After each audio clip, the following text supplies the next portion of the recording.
Eh bien bonjour à toutes et à tous, je suis ravi de vous retrouver pour une nouvelle vidéo veille de la sortie de mon livre L'eau et le feu protecteur du sacré. Nous sommes le 17 mai 2025, le 17 étant un chiffre très puissant. Là, demain, le 18, mon livre sort et le 18, c'est la Saint-Éric. Voilà, je le rappelle pour ceux qui ont vu la vidéo précédente. Alors, j'avais envie de faire une nouvelle vidéo en complément de la conférence effectuée la semaine dernière à Campan, dans les Pyrénées, avec mon association Reconnexion Galactique, où j'ai eu 45 minutes pour expliquer l'âme du guerrier, donc ça c'est mon premier livre, et les arts martiaux et la spiritualité, et exposer entre parenthèses mes expériences vécues, parce que les arts martiaux, c'est l'art de la guerre, mais il n'y a pas que ça. L'art de la guerre, de quelle guerre on parle? Voilà, c'est toujours pareil, on en revient à la voie interne du guerrier pacifique, donc qui peut être en apparence opposé, mais complémentaire, comme l'eau et le feu, par exemple. Mais ça, je ne vais pas dérouler cet aspect-là. Juste vous rappeler certains points. Pour ceux qui ont vu la conférence et ceux qui ne l'ont pas vu, je vous invite à la regarder en fin de vidéo. Je mettrai un encart pour que vous puissiez la voir. Alors, au niveau du son, j'ai fait ce que j'ai pu parce que on n'est pas technicien audiovisuel au niveau de la sauce. Donc, pour récapituler la genèse de ma rencontre avec les arts martiaux, donc j'ai appris la voie du ninja, donc ce qu'on appelle le nin-do. Alors, c'est important de le savoir parce que le do en japonais, c'est la voix. Et donc le nin, c'est tout ce qui a un rapport avec l'endurance, le guerrier, les shinobi, comme disent je crois que c'est les Chinois qui disent ça, shinobi, c'est la voie quelque part aussi de la maîtrise de beaucoup de choses, le ninjutsu. Et donc j'ai fait quelques temps, ensuite je suis passé au karaté. Karaté do, la voie du karaté. Kara en japonais, ça veut dire vide. Te, c'est le poing, la main. Et ensuite, je suis passé à l'aïkido, donc toujours pareil.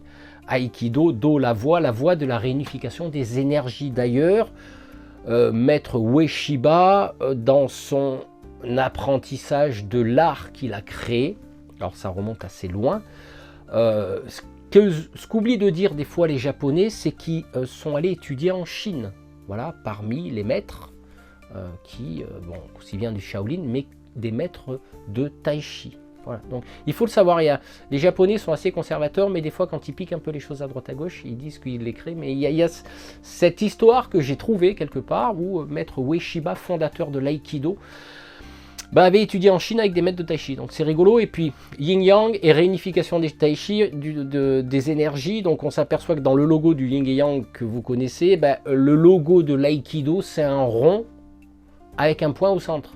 Donc ça veut dire que si tourne, vous verrez que l'aïkido est un art martial qui est rond, il est tout en... Voilà, et vous voyez, il y a quand même une trace du passage de maître Ueshiba en Chine. Alors, me demandez pas l'année, je ne sais pas. Mais voilà, j'ai évolué ensuite ma rencontre, comme je le disais en conférence, où est-ce que c'est moi qui ai rencontré le Tai Chi ou est-ce que le Tai Chi m'a rencontré? Ça, c'est un autre chemin, on va dire, d'apprentissage. Donc, art martial chinois, Tai Chi Chuan. Donc, c'est ce qu'on appelle la boxe du fait suprême. Alors, de mémoire, le fait, c'est ce qui sépare le toit en deux. Et c'est là où passe de l'ombre à la lumière par rapport au soleil. De mémoire, je vous raconte ça parce que je me suis plus replongé dans la philosophie taoïste depuis un petit moment.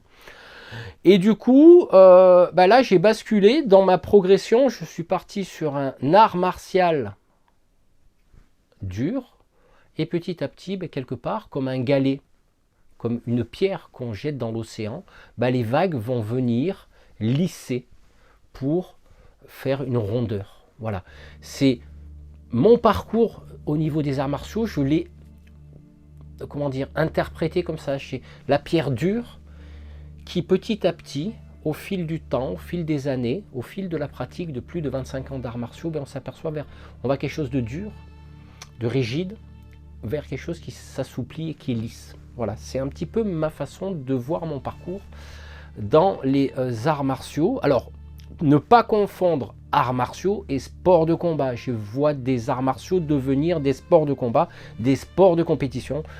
Et là, on sort un peu du contexte de ce que moi, personnellement, je ressens des arts martiaux. À partir du moment où il y a combat, où il y a compétition, où il y a des tas de choses comme ça, pour moi, c'est plus de l'art martial. Parce que le but, oui, ça va être de maîtriser sa technique, mais en même temps, le but, ça va être de vaincre l'adversaire. Donc là, on rentre dans du sport de combat, comme de la MMA, de la boxe. Enfin, on appelle ça de l'art, c'est possible, mais en attendant, on porte les coups et on fait mal, et c'est pas du tout ma philosophie. Des coups, j'en ai porté, des coups, j'en ai reçu, mais à un moment donné, il faut être dans la maîtrise des choses. Le but étant de toucher sans faire mal. Voilà, c'est, enfin, moi, je le vois comme ça. Après, il y en a qui ne seront pas d'accord, mais c'est pas mon problème. Voilà, moi, c'est la voie du guerrier. D'ailleurs, on le dit dans le Bushido. Le Bushido, c'est la voie du guerrier. Bushi, guerrier, do, la voie. Mais ça peut se traduire aussi par le code des samouraïs, qui porte un autre nom dont je ne me rappelle plus. Mais le Bushi, c'est le brave guerrier, en fait. Hein. D'ailleurs, nous avions, alors je dis nous avions, non, nous retrouvons dans certaines choses ce qu'on appelle les Yamabushi. Donc les moines guerriers des montagnes, hein, Yamabushi-do. Donc la voie du...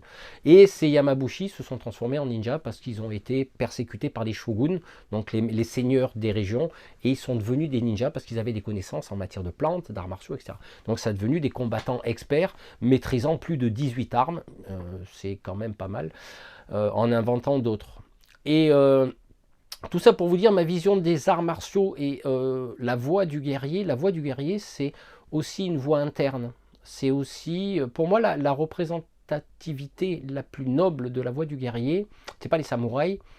Samouraï en japonais, ça veut dire servir, serviteur, mais à un statut très élevé.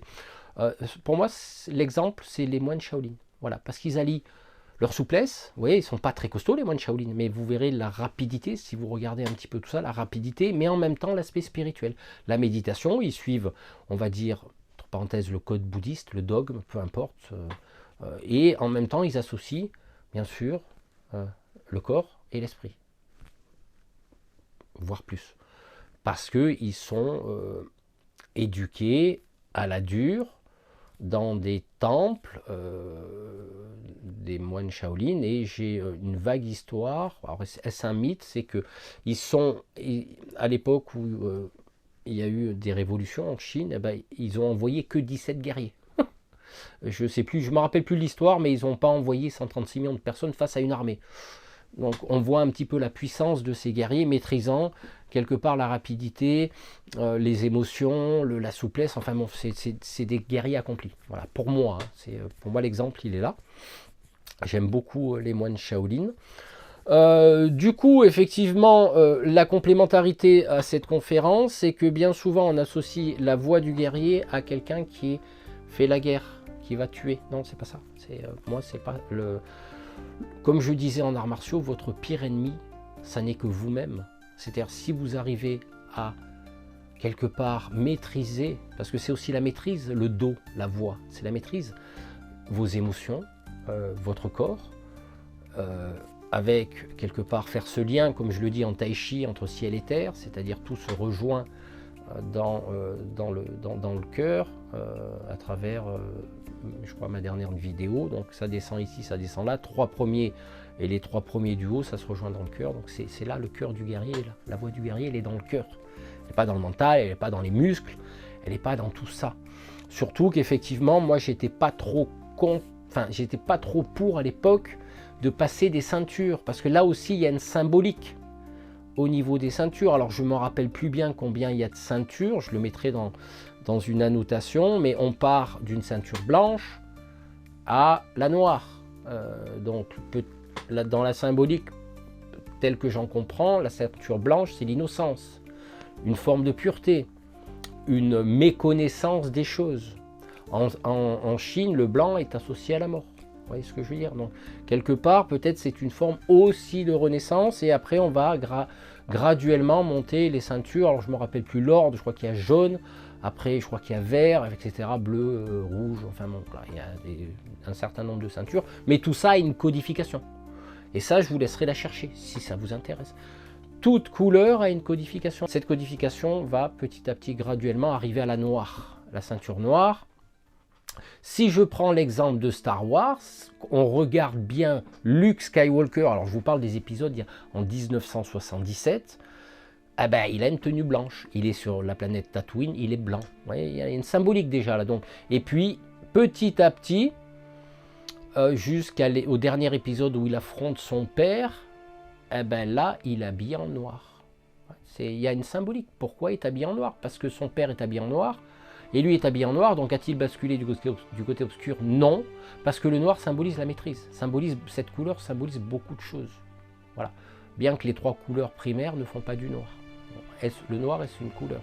Déjà, voilà, je posais la question. Et pour moi, dans cette progression graduelle du guerrier, donc on va passer des stades. En fait, c'est des strates, les ceintures. Hein, c'est des strates d'évolution, de technique. Et dès qu'on passe la noire, si on ne l'achète pas, hein, parce que maintenant, vous savez, tout est commercial, dès qu'on arrive à la noire, on est censé maîtriser ce qu'on a appris. Et c'est là que le vrai chemin il commence. C'est pas le vrai chemin intérieur, je pense. Parce qu'après, il y a des danes, des degrés. Mais effectivement, si vous voulez, dans la symbolique des arts martiaux, il y a un apprentissage par graduation. Et ensuite, après, c'est une fois qu'on a la maîtrise de la technique, ben là, on va commencer à apprendre l'intérieur. On maîtrise l'extérieur par des techniques de karaté, par des techniques d'aïkido, etc. Et ensuite, on va basculer vers, dans la logique des choses, la maîtrise l'apprentissage de ce que, entre parenthèses, le maître nous donne. Ne jamais oublier qu'un maître est un être humain. Voilà, il fait caca, il fait pipi comme tout le monde, il a des besoins.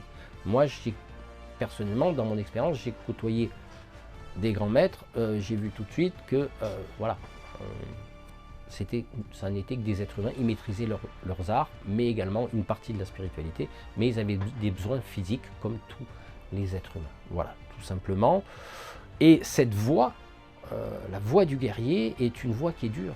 C'est une voie où on va aller chercher quelque part le dragon intérieur et l'embrasser. Comme je le disais dans une histoire du livre qui va sortir, le but c'est non pas de combattre le dragon, c'est d'aller l'embrasser. En fait, on va embrasser ses peurs, ses ténèbres, et on va éclairer sa cave intérieure.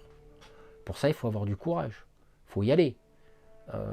C'est ça la voie. La vraie voie, c'est ok la technique extérieure, mais c'est tout l'intérieur aussi qu'il va falloir aller chercher. Moi, je ne suis pas parfait, j'ai encore plein de défauts, j'en ai conscience, mais tôt ou tard, on va aller lisser ces défauts, on va les explorer, du pourquoi, du comment. C'est une quête, la voie du guerrier est une quête intérieure, aussi bien extérieure qu'intérieure. Et bien souvent, on a besoin d'aller parcourir des chemins pour retrouver l'essence de ce que l'on est, de ce guerrier. Alors, c'est une voie qui est difficile. C'est une voie où, à un moment donné, on peut être confronté au combat physique, oui, mais c'est l'art de gagner sans se battre. Moi, j'ai quelques expériences où, à un moment donné, je sortais, par exemple, c'est une petite expérience vécue, je sortais de mon entraînement de ninjutsu, j'étais encore bien chaud, bien dans l'énergie, et j'ai vu à l'angle de ma rue, à l'époque où j'habitais dans l'Isère, un gars avec un cran d'arrêt le long de la jambe. Et il me regardait, s'il y avait du monde, j'ai dit, lui, il va vouloir m'agresser. Donc je suis resté calme, j'étais encore chaud, j'étais centré. Et je suis passé à côté de lui, je l'ai frôlé, et il a eu un petit geste de recul parce que derrière, ça pulsait. En gros, le message était, ne viens pas. Ne viens pas parce que je suis prêt. Donc là, typiquement, selon moi, c'est l'art de gagner sans se battre. Tout simplement. C'est ce qu'on envoie. Comme on dit, les chiens, ils sentent quand un humain a peur. Si tu n'as pas peur, il ne viendra pas. Donc c'est les ondes qu'on envoie qui vont dire que si tu as peur, par contre, si tu es d'aplomb, si tu es prêt, si tu montres ta force, tu ne vas pas fuir. Voilà. Alors bon, j'ai des exemples comme ça qui, justement, c'est l'art du guerrier pacifique. Je n'ai pas d'autres mots, c'est qu'on ne va pas... Un vrai pratiquant d'arts martiaux n'ira pas agresser. Voilà, tout simplement. Parce qu'il connaît la sagesse, il connaît sa force, il sait aussi qu'il y a toujours plus fort que lui, il y a toujours plus faible. Mais son rôle, c'est de tirer vers ceux qui montent, pas d'aller se confronter aux champions du monde de je sais pas quoi. C'est l'art de la voie du guerrier, c'est ça. C'est si l'élève dépasse le maître, ça veut dire que finalement le maître est fort. Parce que le maître n'est pas dans l'ego. Parce que si le maître ne veut pas que ses élèves le dépassent, que ce soit en matière spirituelle, que ce soit en matière technique, quel que soit le domaine, là, le maître est dans l'adepte, non pas dans le disciple. Voilà, non pas dans le pratiquant.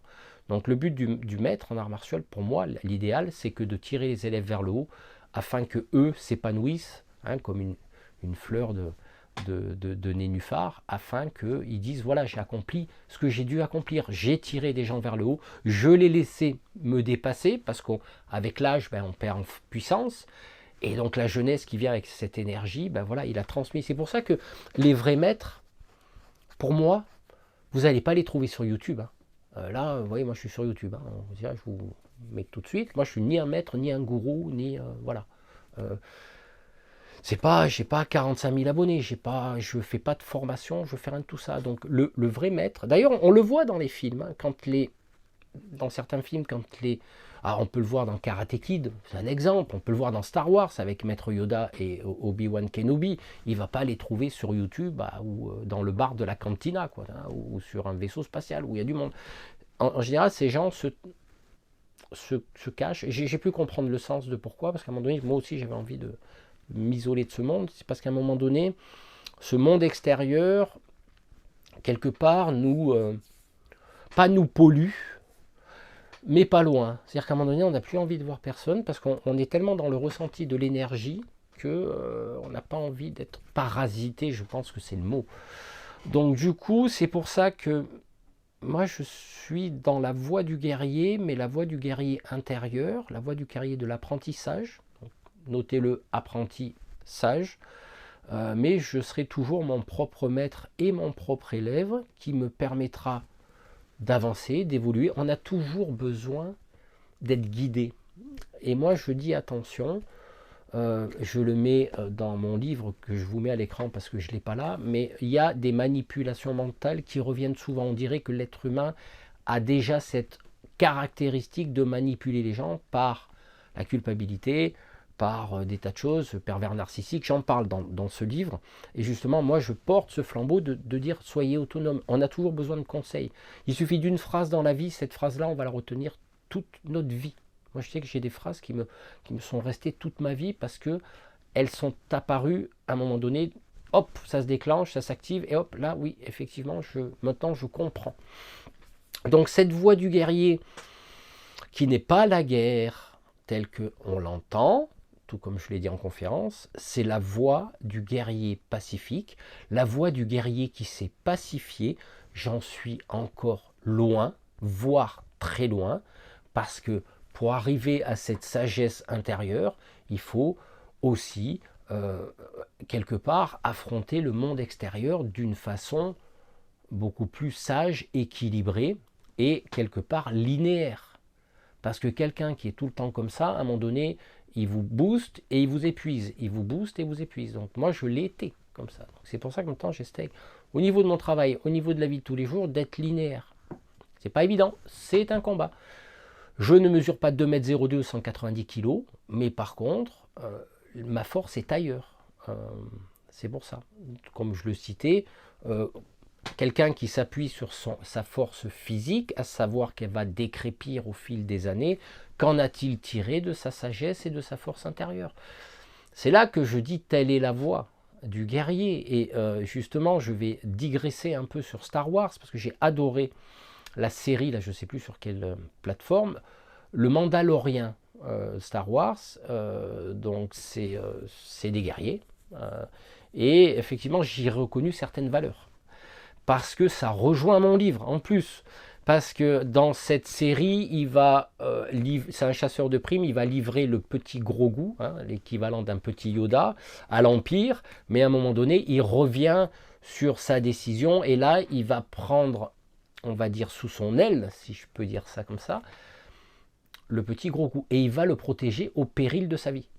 Donc là, comme Grogu, ce petit engin de 30 cm, maîtrise la force, dès son jeune âge. Alors il n'est pas très jeune, je crois qu'il fait 150 ans, mais bon, ils ont une longueur de vie assez puissante. Et il maîtrise la force. Et en même temps, il a besoin d'un guerrier pour se protéger. Là, quelque part, les choses se rejoignent. L'eau et le feu. La force brute et la force intérieure. La maîtrise pour des Jedi. Voilà. Ça aussi, c'est pas un hasard. Au niveau de la philosophie Star Wars, quand on creuse un peu. Le plus bel exemple, justement, du yin et yang que j'ai eu dans mon apprentissage des arts martiaux, c'est que je vous parlais tout à l'heure de la maîtrise des émotions. Alors, émotion, c'est ce qui fait bouger, motion en anglais, ça fait bouger. Donc, des fois, on a des émotions qui nous font réagir ou suragir. Tout dépend de comment on est impacté. Et le plus bel exemple du yin et yang, j'en parlais dans une de mes vidéos, et j'en parle dans le livre aussi, vous découvrirez pas mal de choses, c'est que les Jedi veillent à l'équilibre de la galaxie. C'est pour ça qu'ils sont Jedi. Alors moi ça m'embête un peu parce que c'est encore des fois des moines chastes. Voilà. Mais vous remarquerez que les Jedi ressemblent fortement aux habits des samouraïs en civil, sans l'armure. Ça ressemble vachement. On parle de la force, et dans les arts martiaux on parle du ki. En japonais, c'est l'énergie, du chi, en tai chi, ou dans les apprentissages taoïstes. Petit aparté, il n'y a pas de ceinture en tai chi. Voilà. C'est ce qui me plaît. Et justement, ces Jedi, comme je disais tout à l'heure, ils passent du blanc au noir, de l'innocence, de la pureté à la maîtrise. Luke Skywalker va combattre son père, le côté obscur. D'accord ? Côté lumineux, côté obscur. Avec la maîtrise de la force.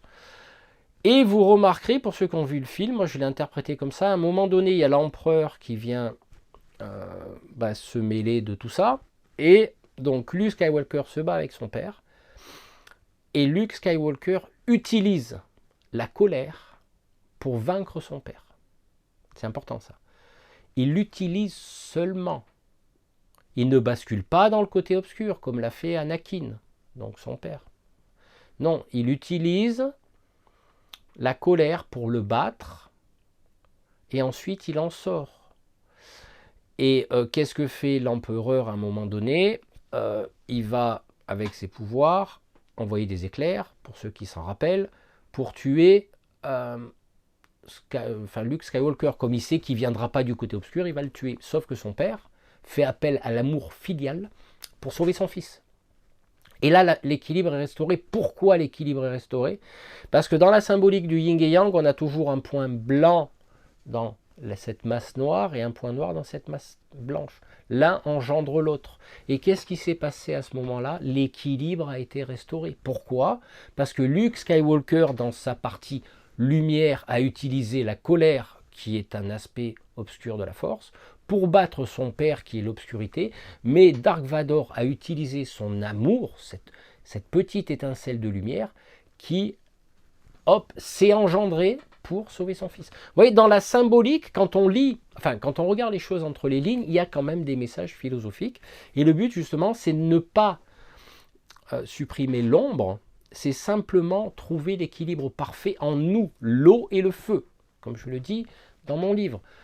Visiter ces ombres, ok, les alchimiser, ok, mais en même temps, l'ombre ne peut pas exister quelque part sans la lumière, et la lumière ne peut pas exister sans l'ombre. Le but étant d'équilibrer, comme je disais tout à l'heure, cette linéarité au niveau de ses émotions, parce qu'on a le droit d'être en colère, on a le droit d'avoir peur, on a le droit de pleurer, on a le droit de crier. C'est humain. On a le droit d'aimer, on a le droit d'être tendre. Donc c'est cet équilibre entre la virilité et la douceur. Et c'est tel que moi, je l'interprète au niveau de la voix du guerrier. Il est là, l'essence même de la voix du guerrier, il est là. Cet équilibre parfait. Pardon. Et comme je l'expliquais dans mon premier livre, les ténèbres, c'est l'absence de lumière. D'accord ? En face, on a la lumière. L'ombre, c'est l'obstacle projeté, c'est l'obstacle qui gêne le passage de la lumière. Voilà, c'est ça qu'il faut interpréter et c'est ça qui est important de comprendre. Donc l'un ne peut pas exister sans l'autre, donc de l'ombre à la lumière. Je pense que ça sera le mot de la fin. La voix du guerrier est là, dans l'équilibre en toute chose, entre le yin et le yang, la force et la douceur. Et si ça peut vous faire réfléchir un petit peu sur tout ça, ben, peut-être que vous allez lire mon second livre, L'eau et le feu protecteur du sacré. Sur ce, je vous souhaite une bonne journée ou une bonne soirée et à très bientôt.